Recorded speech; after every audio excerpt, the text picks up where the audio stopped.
Hello everybody, my name is Tyler Krompiatek from Coley at Canisius College.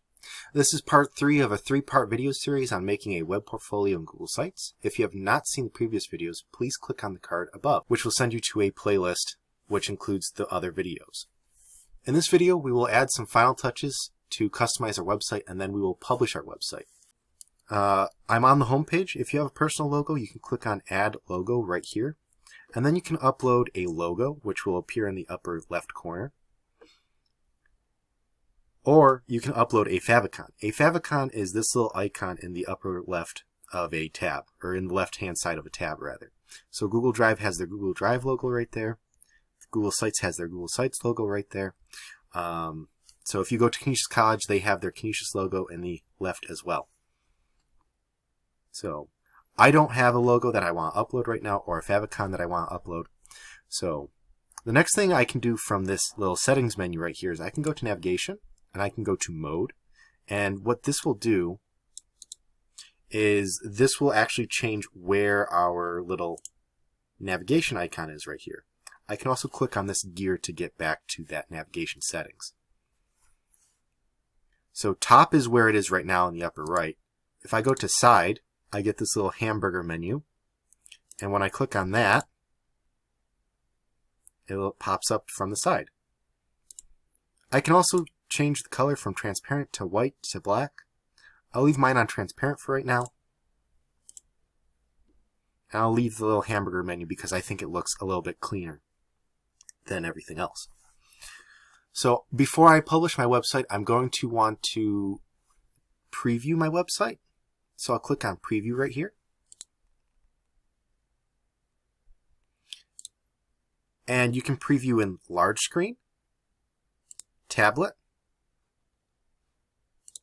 or phone. Okay. That little menu stays there, which is really nice. And then when I'm done previewing, I can click on this little X to exit the preview, which will send me back to the Google Sites editor. The next thing I'm going to want to do is I'm going to probably want to publish my website.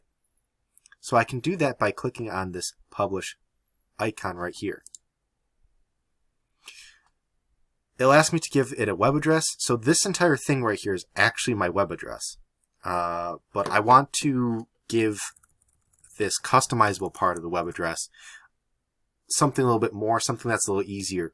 So what I'm going to type in is TKP portfolio, and TKP is my first and last name initials, and portfolio is obviously what the website's going to be. If you happen to add a space, Google Sites will automatically add a dash. That's because when you add a space to a web browser or a URL, it does things that are not not super kosher. The next thing I'm going to want to do is I'm going to want to look at this right here. Who can view my site? Well, right now it says anyone at Canisius College can view my site. If I'm going to be sending this out to a prospective employer, they probably don't have a Canisius College account. So I'm going to want to click on Manage. And then where it says links vary, I want to click on Change. And I want to change public site from Canisius College to public. I can leave draft restricted, or I can just say someone at Canisius College can view it, whatever I want to do.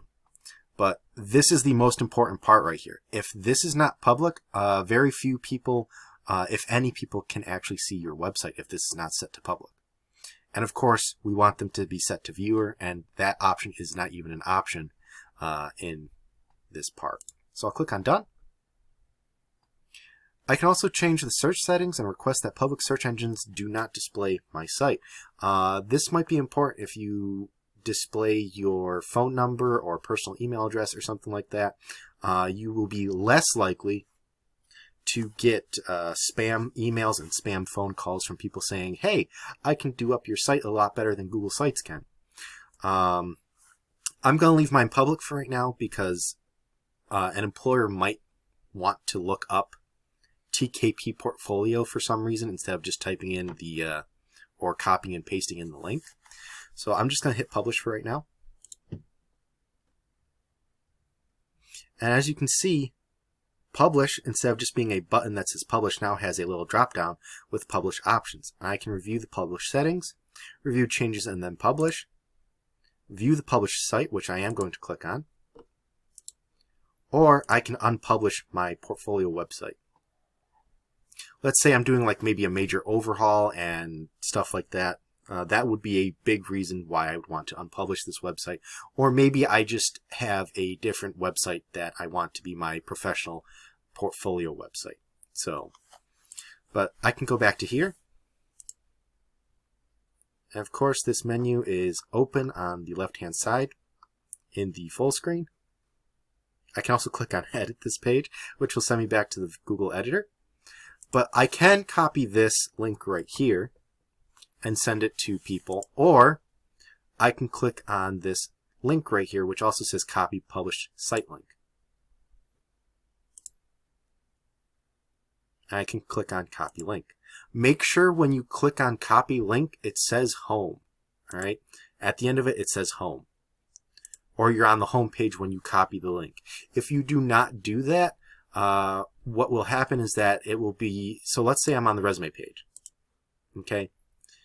They will be sent to this resume page instead of sent to the home page, which is where I want them to be in the first place.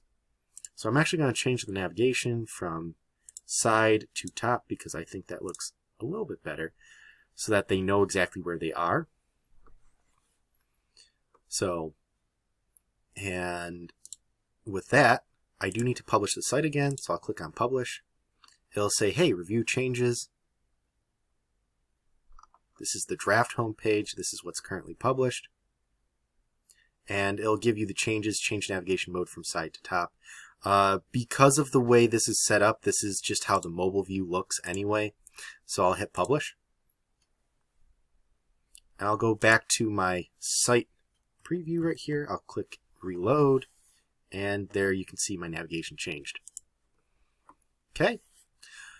So before you send this off to an actual employer or someone else that you are hoping to get a job with, you're going to want to make sure that all of this stuff is readily available. So that, like, for example, if I go to Resume, this document right here doesn't say, hey, you need to sign in to access this document. Or you need to email the user to access this document or something like that. A prospective employer will see that as unprofessional and might not contact you after that. So you're going to want to send your link to a prospective, to a colleague or a friend and have them look it over. They might even have some recommendations. They might even catch some grammar problems or issues. So it's important that you send this off to a friend or colleague before you send it to a prospective employer. So, as a final note, you will have access to your Canisius College Google Drive even after you graduate. So you could potentially use your Google Sites portfolio as your professional portfolio website. However, we would be remiss if we didn't also note that there are other alternatives, including WordPress, Wix.com, Squarespace, and many, many others besides, that give you a little bit more customization and a little bit more power over how your website looks than Google Sites does. If you have any questions or issues, please contact ITS at helpdesk@canisius.edu. Thank you for watching and have a great rest of your day.